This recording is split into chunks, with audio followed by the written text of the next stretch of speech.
Good afternoon, and welcome back once again to another episode of the Behind The Leazes podcast. Thanks so much for coming on. We have got Adam, Rob, and Andrew. Of course, it is the usual suspects. I see you looking up as Rob. How you doing, mate? I'm okay, mate. I'm feeling a bit deflated today, if I'm being honest. Yesterday did not go to plan in the game or the way I hoped it would. I mean, I'm not going to lie and say I expected too much more, but it really wasn't a good game for us. And I think what makes it slightly harsher is the couple of decisions as well that I'm sure we'll talk about. So I'm all right, but a bit deflated today. Good to know you're doing all right. Shame to hear you are feeling deflated. Of course, we are going to be talking about Newcastle's away fixture against Aston Villa. Of course, we did lose 2-0, but a couple of dodgy decisions. Andrew, we'll come to you next, mate. How's it going? How was your week? All good, mate. Would have been better, obviously, if I won yesterday and I hadn't just lost a game of tennis to the misses either. So it's all about losing this weekend, apparently. A game of tennis? What yeah, man.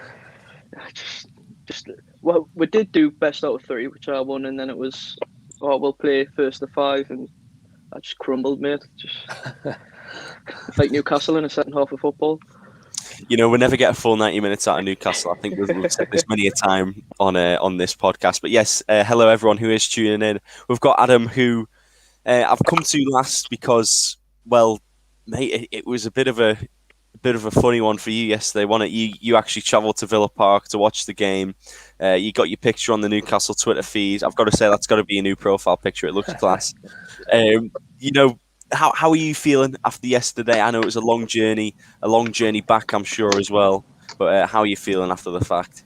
Well, unfortunately, the Villa Park curse continues. I've been down there 4 times now. I've left disappointed all 4 times. So, yeah, I'll be honest. Yes, I said we're going to win last week, but deep down, I kind of knew it was going to be a tough match. And unfortunately, mainly in the second half or the first half towards the end as well, but we were just bad in general. It wasn't a standout player, I thought. And it's a shame because obviously 3,000 Newcastle fans went down there. First Premier League away match, just under 2 years, and that's how we play. I mean, it wasn't good enough at all. And obviously we get on to it in just a bit, but yeah, I'm disappointed. But we've got Southampton next week. I'm going to be ready for that game. But this football happens sometimes, and we've got to get over it. Of course, you talk about Southampton next week. We do also have a League Cup tie midweek to Burnley, which I'm sure will go as swimmingly as it did in Aston Villa. Andy, I'll come to you once again on this. Obviously, 2-0 defeat. We had a couple of decisions maybe not go our way. There was a penalty to Aston Villa. I didn't see the challenge myself, so I can't really say anything on that. But I saw the offside decision, which overturned our penalty, which wasn't given. What did you think of the referee, the officials on that game? Well, it was just ridiculous. I mean, the inconsistency at the minute in officiating in the Premier League's been a problem for ever since they brought VAR in. I know there's been a lot of comparisons to Bruno Fernandes as well last week. But the picture, when you zoom in on Callum Wilson's boot, I know it's clutching at straws, whatever you want to call it, but it looks like he's got size 16 boots on, like proper clown feet, the way it's distorted in the image. And I thought we were meant to be given benefit of the doubt with the new VAR as well. So I think we've been really unlucky to get the penalty, and I think Aston Villa were really lucky for Martinez not to get sent off either. He's nearly taken his head clean off his shoulders. It was the most blatant red I've ever seen in my life. So in that sense, yes, we're unlucky, but still everything good enough to warrant really being able to complain about it. It makes you wonder. I think obviously the decision to give a penalty has gone ahead, but the offside flag didn't go up. So shouldn't the original decision just count? There shouldn't really be a VAR check for offside, surely. Yeah, it's this delayed offside. I mean, the amount of injuries that have happened with it happening, and I mean, Wilson was lucky he didn't get fully caught by the keeper, really. But this is why there is the argument that if it's an offside, it should be getting flagged straight away. And if the linesman, I think if the linesman doesn't flag for it, if they haven't been able to see it with the bare eye, it should just stand. Like, it was just ridiculous that when you're pulling out these lines to try and see he's like off by his little toe, it's just ridiculous. And yeah, we're going to go to Rob next. It was, I think, a disappointing game because looking at the lineup, we were talking before the game itself, and I think I personally said it was like a top 10 lineup. I think the starting 11 at least, and then like a nice sort of little mid-table bench. Looking at the way that we're played, it looks like, relegation rather than top 10, doesn't it? I mean, I agree with you. When the lineup came out, I'm not going to say confident, but in terms of the team we put out against West Ham in our first game, it was great to see Shaw back in the side. It was great to see Lascelles back. Obviously, the new signing Willock was in the team as well. The problem with our team, and I spoke about this last week, is having to rely too heavily on St. Max, on Wilson. In a game like we played yesterday against Aston Villa, unfortunately, St. Max didn't have a great game. I thought Wilson ran his socks off, but really he had a chance in the first 5 minutes that could have put us 1-0 up that he missed, and I would have bet my house on him scoring it. So, not the best game for him either. And as soon as those two players aren't having a good game, there is no one else in there who's going to actually win us the game. So we're relying far too heavily on just a handful of not even a handful, a couple of players. And then Willock, unfortunately, did not have the permanent signing debut that I wanted him to have. And I know people have said that he had a very short pre-season. We shouldn't have played him from the start. And it's very easy to look back in hindsight and say that, which, to be honest, I think probably would have been better for us to have him on as an impact sub. But, if he scored in the first 15 minutes, then we would have been saying it was a great decision. So I'm not going to say it was wrong to play him from the start, but as the game progressed, it wasn't the right thing to do. I mean, the only positive I can take from that game is the fact that at least we got to see Willock in action and he got some minutes under his belt, because other than that, decisions and just general play from us was very disappointing. You mentioned impact subs. Before the start of the podcast, we're talking about the minutes that the substitutions were made. Obviously, one made at half-time, Sean Longstaff for Isaac Hayden. I think that might have been an injury substitution. We'll talk about injuries a little bit later in the podcast as well. And then it was Joe Linton on for Federico Fernandez, I wish. About 80-minute mark. And then, literally in added time, Ryan Fraser comes on. When you're 2-0 down, when you're chasing goals, it seems a bit silly to make them changes so late. I know, obviously, the first one, it's a tactical change, it's an injury change, you have to do it. But the other ones, they just seem a bit pointless and just a little bit too late as well. Well, I think this is a criticism of Steve Bruce that I think a lot of fans have had since he arrived, and it's these changes that are just too late in the game, every single game. I mean, bringing Fraser on in the 90th minute is beyond a joke, to be honest. I actually can't see what the point of him even stripping off and coming onto the pitch is at that point in the game. And as I say, we had that penalty chance that got taken away from us for an eighth of Wilson's big toe being offside, which again I think is a joke. And at that point, we're 2-0 down still. We should be throwing the kitchen sink at the wall, changing the formation, getting Gale on. I mean, the top and bottom of it is we don't have enough quality on the bench to bring onto the pitch. But if we're going to bring players like Fraser on, even Joe Linton or Gale, at least give them a chance. Bringing them on with a minute to go is not going to be enough. And in fairness, Fraser actually had a chance at the end of the game, which he fluffed over the bar. But I think we got one shot on target all game. So as much as I would definitely agree that the penalty for us should have stood, I think we were a bit unlucky with Lascelles' handball. But if you're going to stand in the box with your arm out and the ball hits it, in the days of VAR, it's going to get given. So, yeah, if we're going to have one shot on target, despite the decisions, that was still not enough shots to win a game. No, definitely not. I think going forward, it is something that we're going to have to take a look at. Adam, I'll come to you next on this one. Like we said, you were at the game yesterday. You said that you had a lot to get off your chest. You had a lot to say. So I'm giving you the floor now to just say whatever you want. But, of course, keep it clean, mate. Of course, I will keep it clean. But in terms of the referee, begin off, by the way, I don't know how he sleeps tonight. I really thought he had a disaster class yesterday. He's honestly Stephen 11. But in terms of Newcastle forms, I'm not going to make excuses because a lot of things did go against us. But in general, though, we just played rubbish. And I thought there were 2 points in the first half that kind of cost for the game. Yes, I love Callum Wilson. I'm not going to blame him for it. But I felt like he should have scored that chance he had out what a moment the goalkeeper has got to at least be put on target. And unfortunately, we didn't have much else in the first half. And the first goal, at a defensive point of view, was shocking. I don't know how Tyrone Mings is able to win a throw inside the box. Lascelles, he's ran across in front of Lascelles and he's just standing there.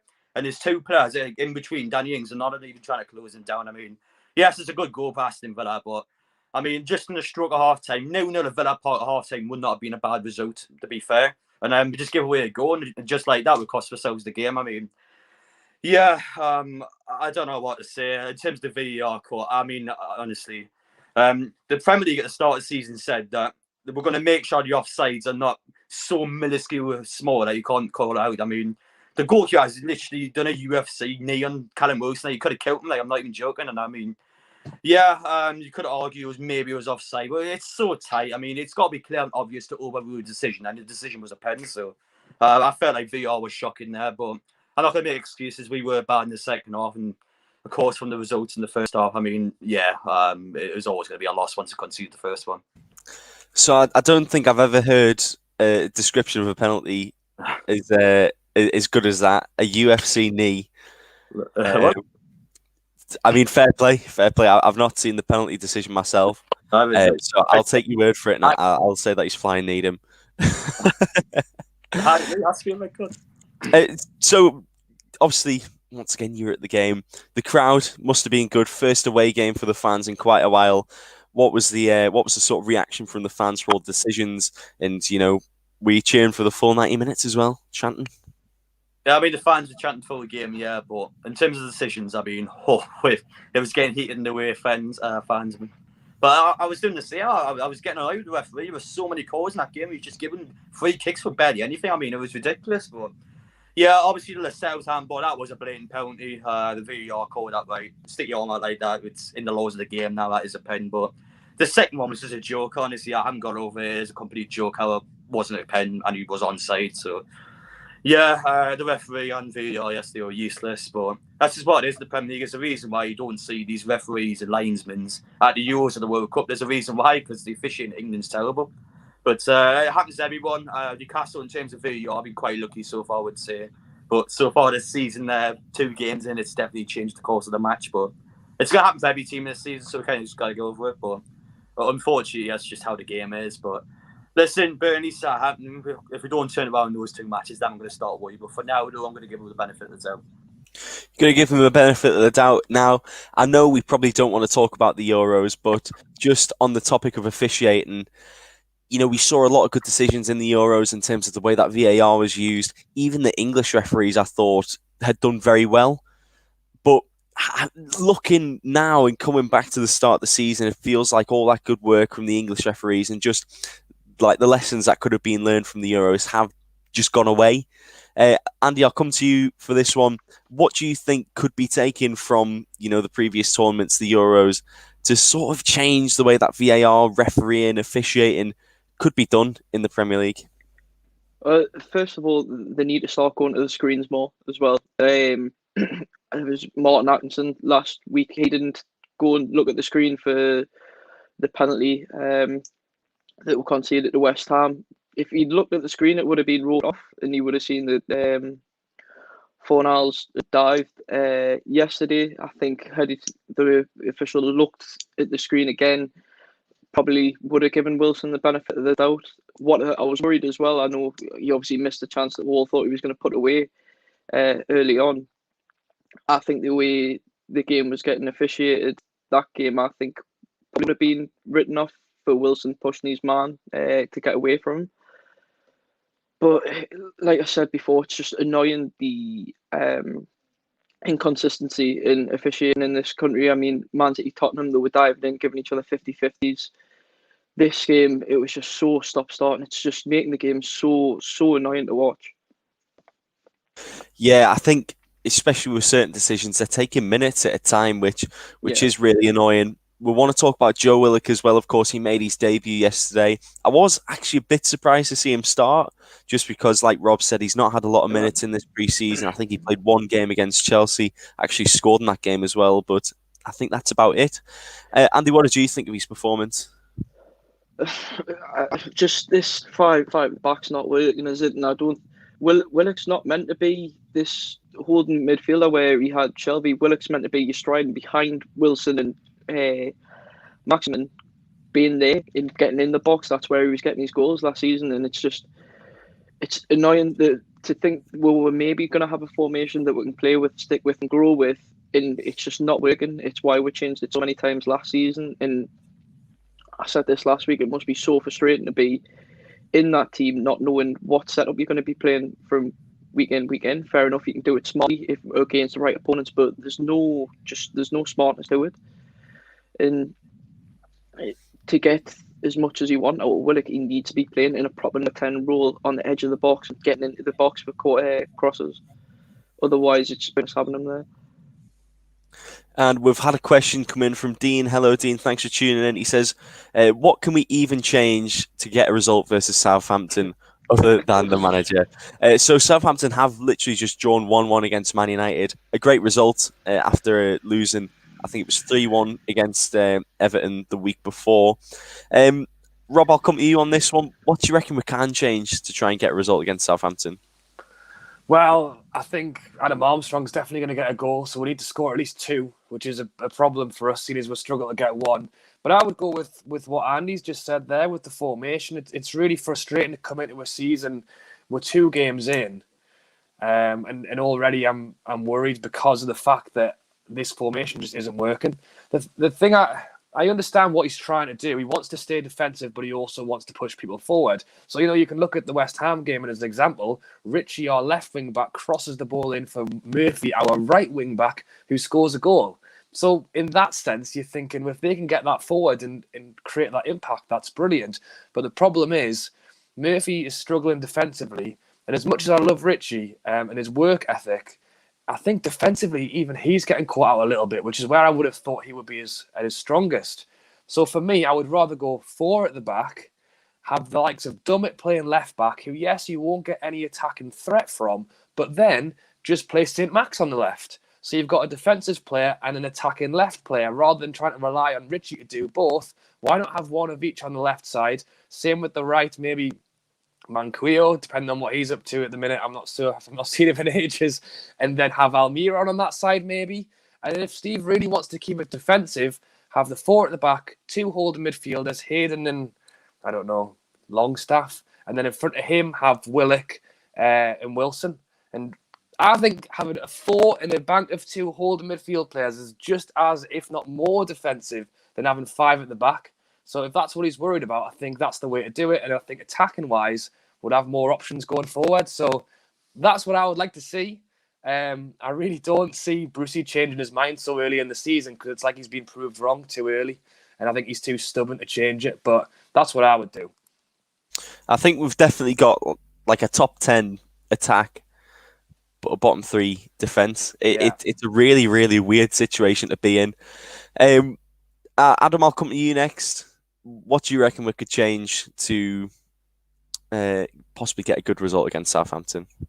Well, just like your 2 said, the formation really. I mean, in order to have a good 5 back, you kind of need full-backs that can get forward and defend. And Richie and Murphy just aren't those sort of players. They're both literally midfielders that are playing full-backs out to try and get them a different position. But I think a 4-back would be much better because, like Almon, for example, like he's a player that's good in his day, but so far the 5-back, he's even playing half the time. Like, he don't seem to do anything.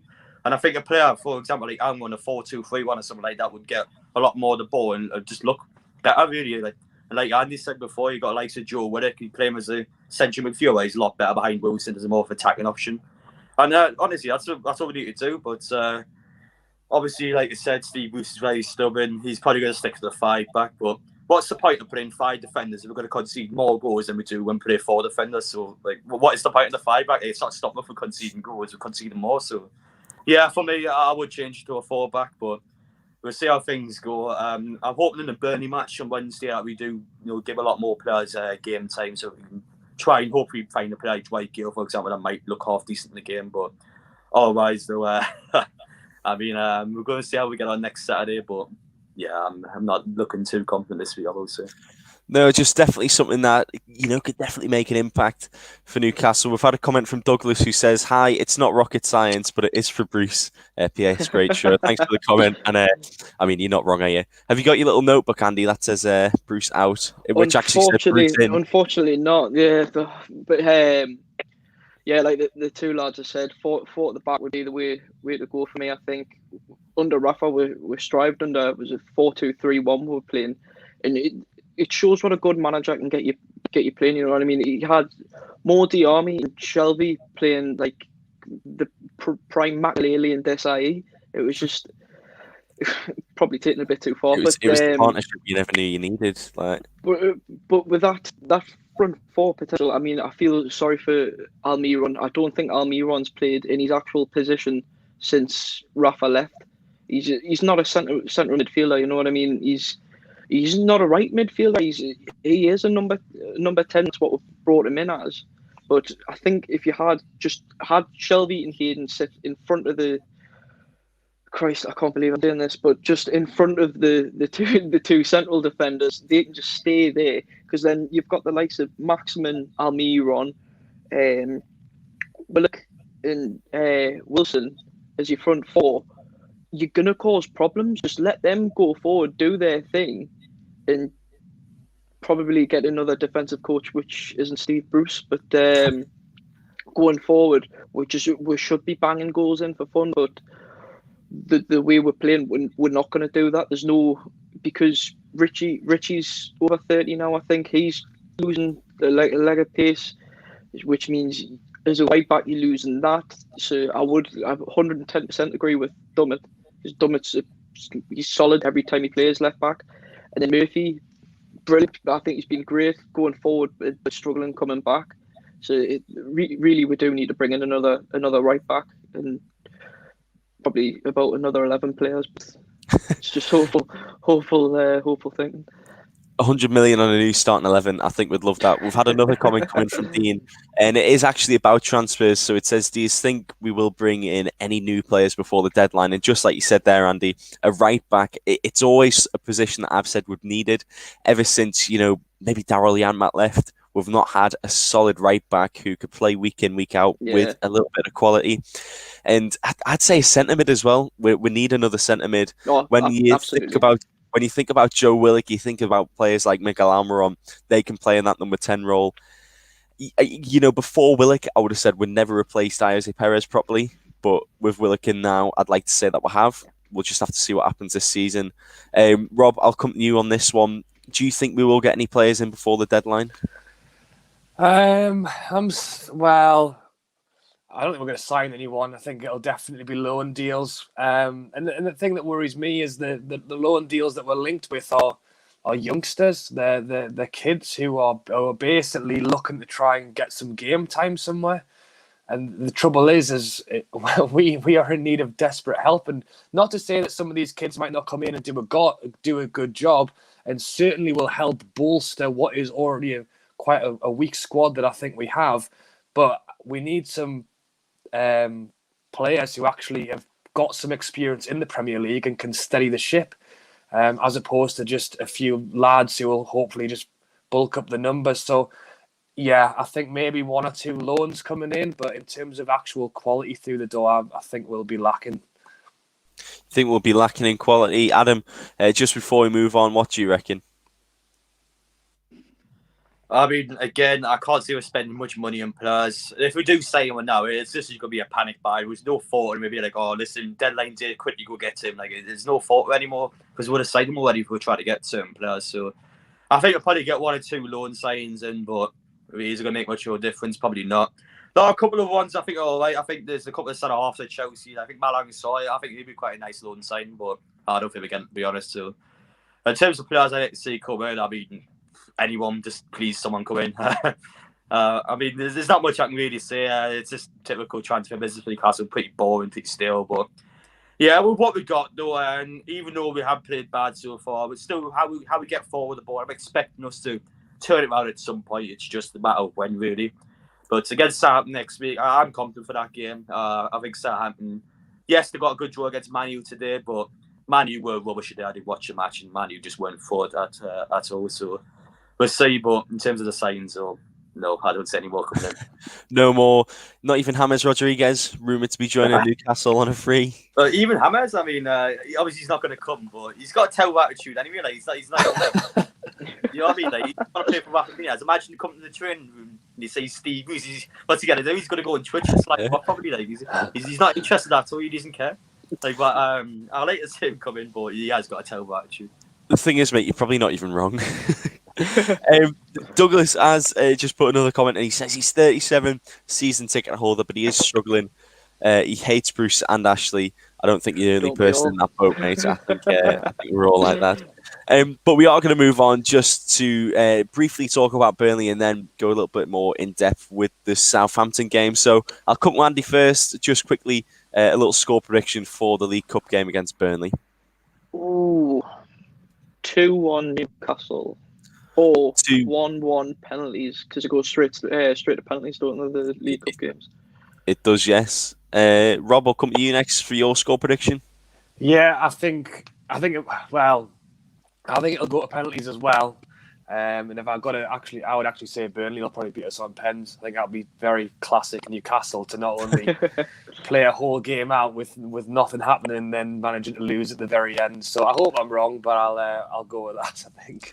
See, you say that's classic Newcastle, but really classic Newcastle's losing in the quarterfinals to a championship team like they did last season. Yeah, True. Adam, before we move on to Southampton, what's your score prediction, mate?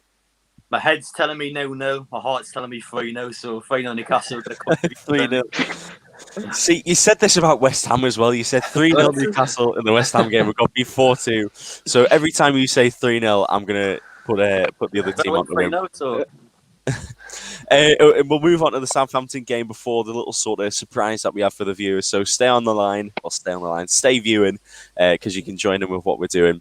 Andy, just a little bit about the Southampton game and then a score prediction once again. Armstrong's going to score any. 2-2. You can tell how confident I am. 2-2. Well, I remember opening game 2015-16, it was 2-2, but then we got relegated. So, Rob, coming to you next, just a little line on the next game and then a score prediction as well.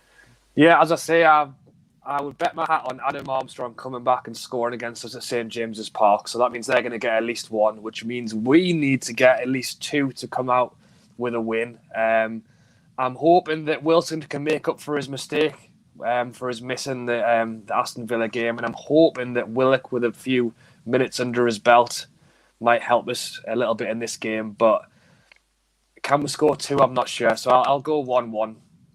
1-1, okay. And then Adam, once again, just a little line on the next game and then a score prediction as well. Please don't say 3-0.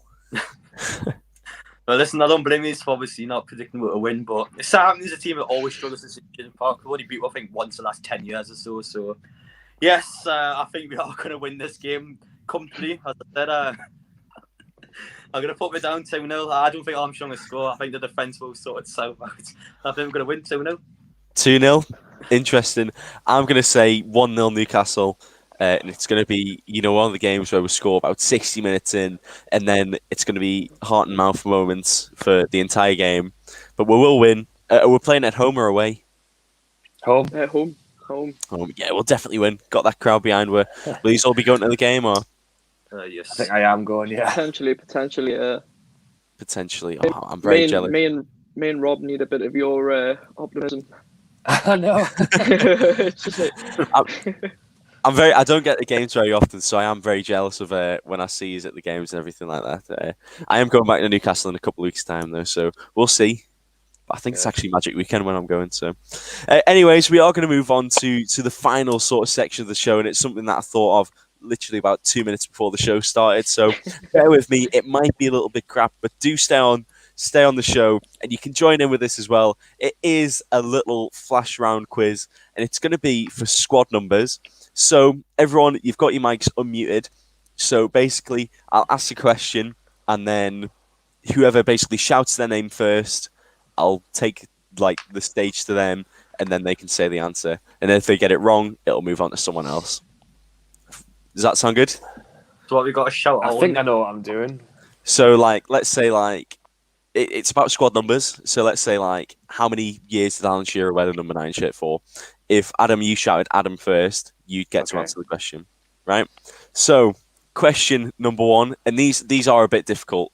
I'll just say this now, so it might take a couple of goes. So, question number 1: when Seydou Doumbia joined on loan in 2016, what shirt number did he have? Rob. Rob, coming to you. 99? 99, incorrect. Adam.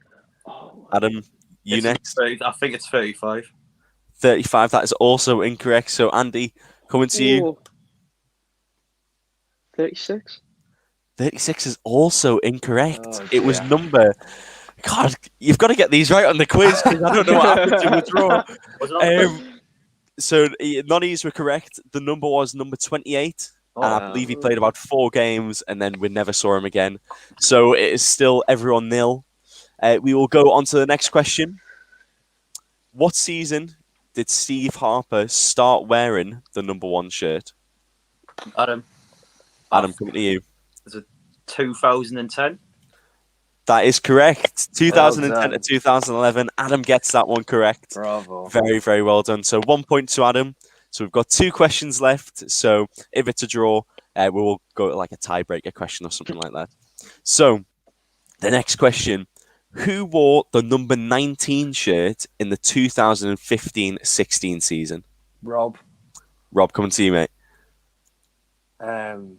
Cisco? Cisco, that is incorrect. I had a flash of brilliance, but it obviously wasn't very brilliant. Was it the 15 season? So 2015-16. I'll take it to you, this one. 19.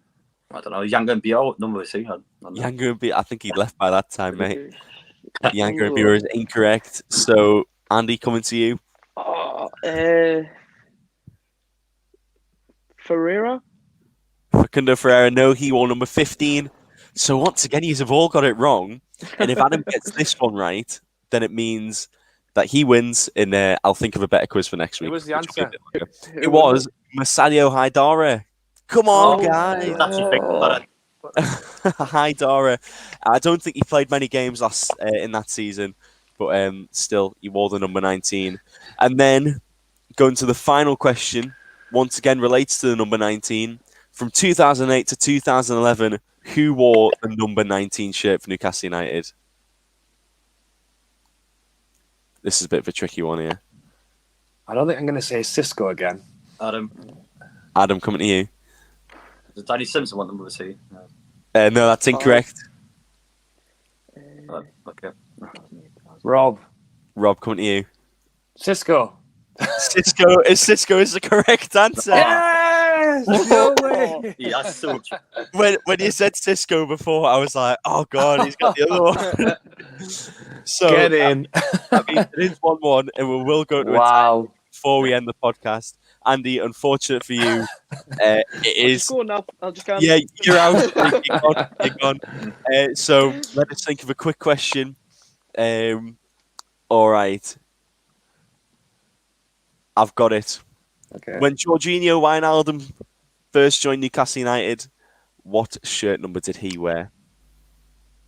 Adam.